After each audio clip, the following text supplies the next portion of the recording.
ভাবিয়ে মুসলিম ভাই এরে কইতে আছে শুনেন, আপনি যে ডটটা দেখাইতেন যে তুই তালাক দিলে কাবিনের টেহারা নিবি নি, এই দিন কিন্তু শেষ। তালাক আমি দেই আর আপনি দেন, কাবিনের টেহা কিন্তু আপনি মুসলিমে দেওয়ান লাগবো। করকইরা 500,000 টাকার নোটটি কিতা লোক ঘটনা সত্য। দেশে একটা নতুন আইন হইতে যাচ্ছে, আর এই আইনটা যদি আপনার মানে কার্যকর হয়ে যায়, সেক্ষেত্রে পজিটিভ যেমন আছে, অনেক নেগেটিভ দিক আছে। বাংলাদেশের সংসারের যে অন্তর্দ্বন্দ্বগুলো, সেক্ষেত্রে অনেক ক্ষেত্রে অনেক মেয়েরা আছে, তারা বিয়ের পরে বিভিন্ন কারণে স্বামীর ভাত খেতে চায় না। হয়তো একটা পরকীয়ার সম্পর্ক আছে, অথবা বাবার বাড়ির কান ফুসলানো আছে, অথবা নানান কারণে স্বামীর ভাত খাইতে চায় না। স্বামী বেচারা হয়তো অনেক কষ্ট করে সংসারটা টিকাইতে চায়। তো সেই ক্ষেত্রে তারা যদি তালাক দেয়, এতদিন যাবত তারা বিয়ের যে দেনমোহরের টাকা এটা পাইতো না, এই কারণে অনেকেই আপনার ভয় পাইতো। আবার অনেক জামাই কাবিনের ভয়ে বউকে কিন্তু তালাক দিত না। কিন্তু এখন নতুন একটা আইনের কথা আপনার হাইকোর্টে আলোচনা হচ্ছে।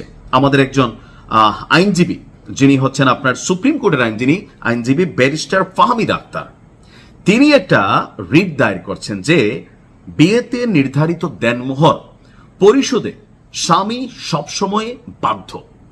ডিভোর্স কে দিছে, সেক্ষেত্রে এই বিষয়টা বিবেচ্য হবে না। এখন এটা নিয়ে কি অবস্থায় আছে দেখি আমরা।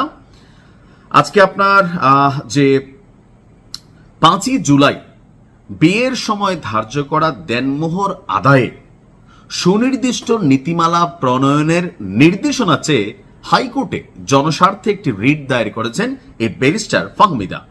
তার বক্তব্য, দেনমোহর ইসলামী শরিয়া এবং দেশের প্রচলিত আইন অনুযায়ী স্ত্রীর বৈধ অধিকার। বিয়ে সম্পন্ন হওয়ার পর বা বিয়ের সময় নির্ধারিত দেনমোহর পরিশোধ করা স্বামীদের আইনগত দায়িত্ব। ডিভোর্স স্বামী বা স্ত্রী যেই দিক না কেন, দেনমোহর কিন্তু স্ত্রী তিনি পাওনা।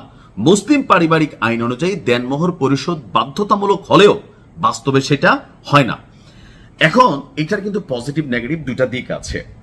যদি ধরেন এমন হয় যে দেনমোহরটা নগদে পরিশোধ করতে হবে, অনেক আরব রাষ্ট্রে এটা আছে, সেক্ষেত্রে বিয়েতে এই যে মেয়ের ফ্যামিলিরা 5 লাখ 10 লাখ 20 লাখ একটা দেনমোহর ঝুলাই দেয়, সেটা কিন্তু কমে যাবে।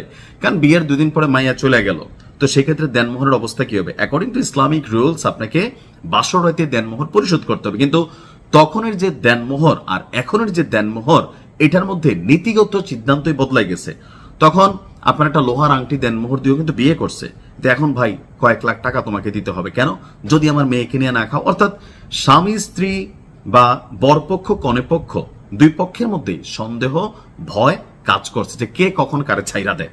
সেই কারণে দেনমোহরের বিষয়টা শক্তভাবে একটা বড় অঙ্ক নির্ধারণ করা হয়। রিটে উল্লেখ করা হয়েছে, উদাহরণস্বরূপ 20 বছর আগে 2 লাখ টাকা দেনমোহরে বিয়ে হলে 1 লাখ টাকা তাৎক্ষণিক পরিশোধ এবং বাকি 1 লাখ টাকা বিলম্বিত দেনমোহর হিসাবে নির্ধারিত হতো। কিন্তু দীর্ঘ সময়ের ব্যবধানে এই যে অর্থের যেই কি বলা হয় যে ধরেন মান কমে যাচ্ছে, সেটাও একটা ফ্যাক্ট।